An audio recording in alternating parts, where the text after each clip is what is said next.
하나님 참 감사합니다. 안산에는 새벽녘에 또는 아침인지 모르겠지만 살포시 한 겹의 눈이 내린 것 같습니다. 하나님 지역마다 이렇게 다른 환경을 주셔서 변화불상한 자연을 우리 열악하셔서 참 그것을 보는 피조물인 저희로서 너무 감동과 감격을 하게 하시니 참으로 감사합니다. 하나님, 이 아침 우리가 주일로 하나님을 섬기고자 우리 청년들이 이렇게 새벽 이슬 같은 청년들이 이렇게 나왔습니다. 하나님 찬송하고 말씀 듣고 기도와 간구로 이렇게 외치고자 주님 앞에 나왔사오니 하나님 주님의 크신 사랑으로 그리고 주님의 그 크신 손길로 우리를 안아주시옵시고 하나님께서 그 사랑을 우리가 깨달아 알게 하여 주시옵소서. 하나님, 시작하는 시간입니다. 마치는 시간까지 주의 종의 입술을 주장하여 주시옵소서. 예수님 이름으로 기도드립니다. 아멘. 오늘 말씀은요, 로마서 2장 13절 한 절입니다. 우리 다 함께 보이시죠? 읽겠습니다. 하나님 앞에서는 율법을 듣는 자가 의인이 아니요 오직 율법을 행하는 자라야 의롭다 하심을 얻으리니. 아멘. 20세기, 21세기 초반을 살아가는 우리에게는 참 이렇게 다양한 정보 매체들이 있잖아요. 참 그 과거에는 정말 상상할 수도 없는 다양한 것들이 있는데 이제 대표적인 게 핸드폰이겠죠, 그죠? 우리 거의 요즘 핸드폰 없으면 안 되잖아요. 그리고 그 핸드폰의 기반은 결국은 여러 가지 뭐 소프트웨어적인 것도 있지만 인터넷이 또 빠지면 안 되겠죠. 인터넷으로 만들어지는 콘텐츠가 참 많죠. 그리고 그걸 바탕으로 엄청나게 많은 일들이 있죠. 우리 개인적인 일도 뭐 서류를 떼거나 심지어는 정부도 다 이러한 것들을 이용하죠. 그리고 뭐 우리 스포츠 중계 다 인터넷으로 요즘 많이 보죠. 이제는 TV가 하나의 뭐 점점점 손안으로 들어오는 시대가 됐고 뭐 개인 방송도 요즘 얼마나 많습니까? 개인 방송을 더 재밌게 보는 사람들이 있어서 TV 프로그램이 별로 인기가 없는 부분도 많이 있죠. 이렇게 우리가 아마 제가 모르는 부분도 굉장히 많을 겁니다. 매체들이 어마어마하게 많은데 여러분 한번 생각해 보십시오. 복음이 전파되는 방법도 이 시대를 따라가고 있잖아요. 그래서 교회에서 대표적인 우리 복음을 전달하는 매체, 대표적인 게 뭘까요? 매체라고 하기에는 첫 번째 건 좀 그렇지만 먼저 교회가 있겠죠, 그죠? 교회가 있고 그다음에 이렇게 서적, 그죠? 활자로 된 것들이 있고 또 아까 앞전에 말했던 뭐 유튜브 방송이나 뭐 이런 걸 통해서 설교를 녹음하고 다시 듣게 되거나, 그러니까 결국은 우리가 복음을 만약에 듣고자 하면 거의 홍수 속에서 살고 있는 것 같아요. 그러니까 듣고자만 한다면 쏟아지는 그 복음을 언제나 내가 들을 수 있고 찾을 수 있고 오히려 막 어떤 게 더 좋은 건지 몰라서 선택해야 되는 그런 부분이 있죠. 그래서 그 욥기 42장 5절에 보면 내가 주께 대하여 귀로 듣기만 하였사오나 이제는 눈으로 주를 배웁니다라고 이제 고백하는, 거의 이제 욥기가 끝나갈 무렵 다 모든 것들이 이제 그 고생 완전 고생 다 하고 끝나가는 이제 무렵에 욥이 하나님을 향해서 고백합니다. 근데 이제 앞전에 얘기했던 그 매체와 지금 이제 뒤에 눈으로 본다를 한번 연결시켜 보면 지금 정말 너무 많잖아요. 우리 다 이렇게 모니터를 이용하거나 과거에는 예수님이 이제 안식일에 회당에서 이렇게 말합니다. 이제 가면 어느 부분을 줘요. 그럼 그거를 이렇게 펴서 읽었다라는 부분이 있습니다. 그러니까 뭐 마음대로 막 이렇게 읽는 것도 쉽지 않고 다 관리자가 있고 그랬던 시절에서 이제 이렇게 넘어왔죠. 그렇듯이 우리가 이제는 복음은 정말 홍수처럼 넘치고 그 복음 안에서 우리가 불편함이 없이 과거처럼 막 숨어 다니거나 이렇지 않고 1800년대만 해도 우리나라에 처음 복음이 왔을 때만 해도 우리는 복음을 어떻게 했죠? 그죠? 복음 때문에 많은 사람들이 순교하고 그랬죠. 자, 그런데 오늘 이제 본문은 조금 우리가 그동안에 믿음이 무엇이다? 믿음은 예수님이다. 이렇게 배웠죠. 그리고 믿음은 이제 우리가 보지 못하는 게 아니라 눈으로 보는 것과 같이 해야 된다. 제가 계속 설교하고 있었습니다. 자, 그런데 오늘 등장하는 게 마지막 부분에 의롭다 하심을 얻는다. 정의 말이죠. 오직 하나님만이 공의. 정의는 너무 도덕적이어서 하나님의 공의 얘기했죠. 공의는 꼭 뭐다? 심판이다. 그죠? 그리고 우리가 하나님의 믿음으로써 우리가 의롭게 되는 것. 그 부분을 우리가 강조했잖아요. 자, 거기에 대한 우리가 그 믿음을 나타내는 것은 결국 열매고, 그죠? 이렇게 열매 없는 삶을 살지 말아야 하는 것. 우리가 믿음을 받았으니까 그 세례 요한이 막 선포하잖아요. 독사의 자식들아, 그렇죠? 그래서 우리는 그저 믿기만 해서 구원하는 게 아니라 타장마장을 기다리는 예수님처럼 우리가 회개로 열매 맺는 삶을 살아가야 한다는 그런 부분들 강조했잖아요. 그동안에 좀 계획을 가지고 이렇게 쭉 말씀을 전했는데요. 어찌 보면 이제 지금 그 이제 막바지에 다다랐습니다. 자, 우리가 믿었어요. 그리고 우리가 예수님 만났어요. 믿음은 있고 없고 이런 것이 아니라 무조건 하나님이 서브처럼 내려주시는 거고 받는 자와 받지 않는 자만 있을 뿐이고, 그죠? 그래서 믿음이 적다 이런 게 아니라고 말씀드렸습니다. 자, 그런데 그 믿음의 그 열매가 오늘 이 로마서 2장 13절을 통해서 우리에게 좀 더 구체적으로 다가옵니다. 이 말씀은 뭐냐면 말 그대로입니다. 율법을 듣는 자가 의인이 아니다. 자, 의외죠. 믿음은 들으면서 나는데, 그죠? 그런데 계속 성경이 말하고자 하는 것은 하나님이 이미 서브처럼 일방적으로 우리에게 구원을 던져주셨어요. 던져주셨고 그거를 받는 자가 있고 받지 않는 자가 있는데, 받는 자라면 그것에 대한 열매는 바로 오늘 본문의 말씀입니다. 자, 그것을 증명하는 것이 뭐냐면 바로 예수님이 율법의 완성이라는 말씀입니다.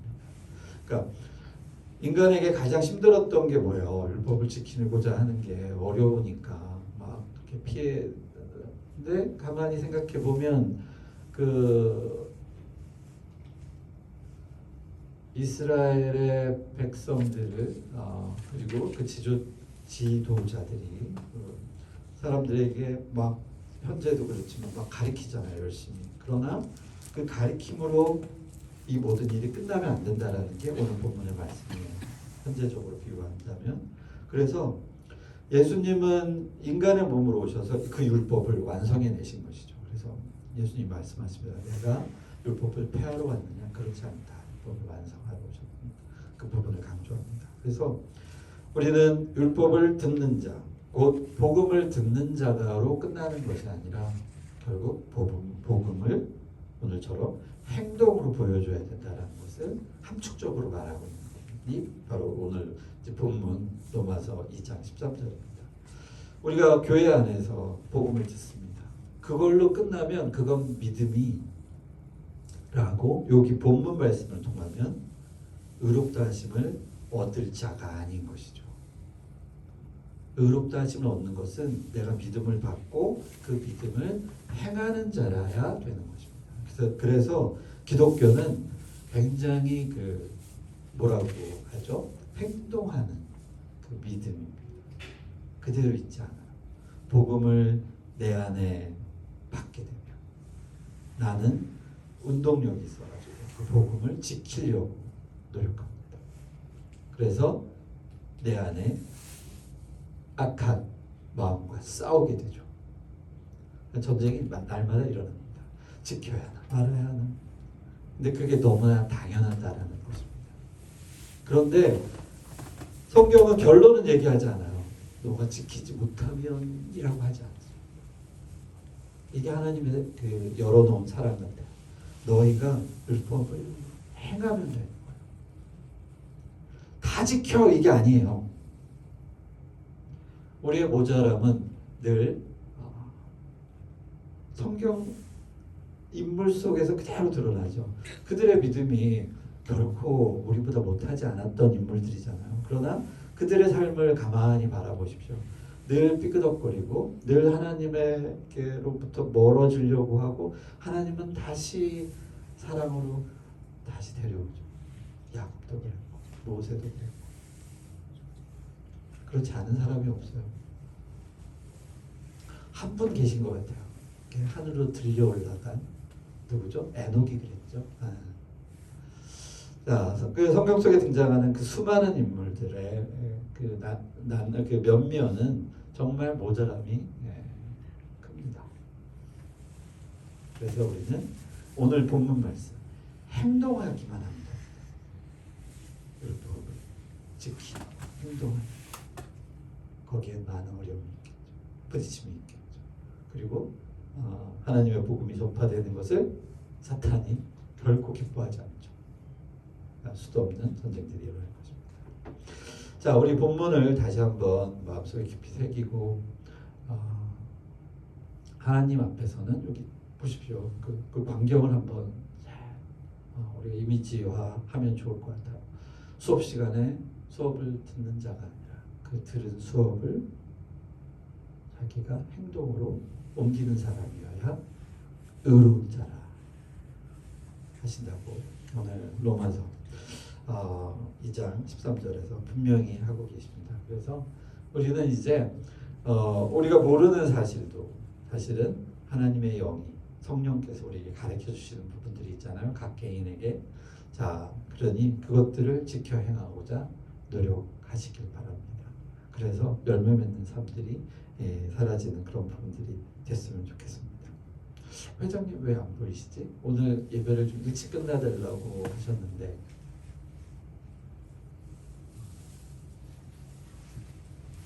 아마 준비하시느라고 오늘 저기 2부 순서를 하신다고 하셨는데 아직 안 하셨나요?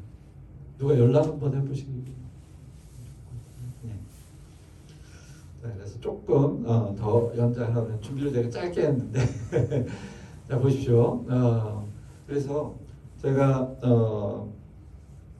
약 한 2달 정도를 이렇게 준비해서 우리의 구원의 믿음, 구원은 과연 무엇이고 믿음이라는 것이 무엇인지 흔들릴 수 없는 그 믿음이라는 것들을 굉장히 여러분들에게 전파하려고 노력했습니다. 우리가 가끔 믿음을 가지고서 나는 이렇게 믿음이 없나, 그리고 나는 과연 구원을 받은 것인가 막 이렇게 헷갈려 하잖아요. 나는 정말 왜 이렇게 하지? 그게 자체가 오늘 본문처럼 율법을 행하려고 하고 있는 모습이에요. 그러나 사탄은 자꾸 착각하게 만듭니다. 의심하게 만듭니다. 그런데 그 흐릿한 것들을 명확하게 볼 수 있는 영안을 달라고 하나님께 기도하시길 바랍니다. 그게 굉장히 민감한 부분이어서 아주 예민해서 그 영이 아주 민감하지 않으면 놓치는 경우가 허다합니다. 그래서 나는 그냥 방황만 하고 있는 줄 알아요. 결코 그런 것이 아니라 하나님의 섬세하심이 여러분에게 작동하고 있는 것이고 그 괴로움은 그 미세한 진동은 여러분을 복음의 길로 인도하는 과정 가운데 포함이 되어 있는 것이죠. 그래서 내 마음이 고민하게 되고 번민하게 되고 자꾸 자기를 질책하려고 합니다. 근데 그런 것이 아니라 자기를 질책하는 것이 아니라 자신을 사랑하며 하나님 앞에 자신을 이렇게 드러내놓고 하나님 앞에 그 행동을 지속적으로 알려드려야 돼요. 그러면서 객관화가 됩니다. 자신을 좀 더 이렇게 바깥으로 나와서 자신을 바라볼 수 있는 눈을 갖게 됩니다. 그러면 나의 행동과 나의 모든 것들을 좀 더 분명히 알 수 있어요. 그리고 그것들을 개선해 나갈 수 있는 능력들이 생기게 됩니다. 그래서 우리는 이기적인 신앙을 가지면 안 돼요. 절대적으로. 이기적인 것은 상당히 하나님께서 원하시는 방식이 아닌 것 같습니다.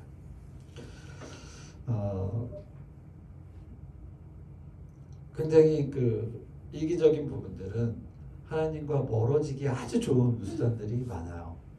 예를 들면 뭐 특히 이제 공동으로 뭔가를 하게 될 때, 나는 이렇게 여럿이 하는 거 별로 마음에 들어하지 않는데 그냥 나 좋은 거 그냥 하면 안 될까? 에서 우리는 벗어나야 됩니다. 왜냐하면 하나님이 우리를 공동체로 부르셨어요. 자, 구원이 개인에게 따르는 건 맞지만 결코 그것으로 끝나지 않습니다. 내 이웃을 뭐라고 합니까? 내 몸과 같이 사랑하라고 하시는 게 계명이잖아요. 그것만 봐도 하나님은 결코 한 개인만 이렇게 집어서 보내시는 것이 아니라 자신이 창조한 이 창조물들을 깊이 사랑하시는 것이죠. 내가 보기에는 하나님은 정말 늦게 오실 것 같아요. 예수님. 왜냐하면 이 세상에 구원해야 할 자들이 너무 많잖아요. 하나님을 모르고 부인하는 자들이 너무 많잖아요. 기다려주신다는 기다림이 굉장히 길 것 같아요. 그러나 언제 오실지 모르니 우리는 늘 방비해야 되죠. 준비해서 내일이라도 아니면 새벽이라도 아니면 내 목숨을 잠시 후라도 가져가실 수 있으니까 불러오실 수 있으니까 우리는 한결같이 늘 긴장하고 하루를 한 시간을 보내야 되죠. 연락해봤어요?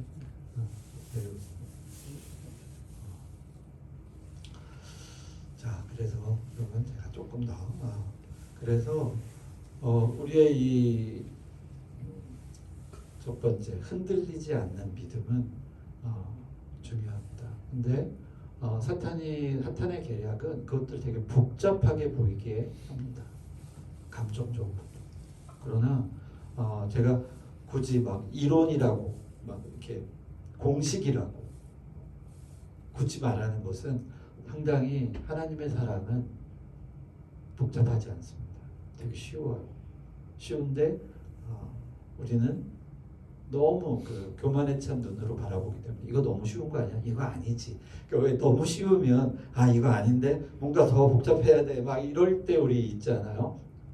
너무 쉽게 뭔가 오면 이거 아닌데 좀 더 어려워야 되는 거 아니야? 라고 할 수 있을 때 있잖아요. 그렇지 않습니다.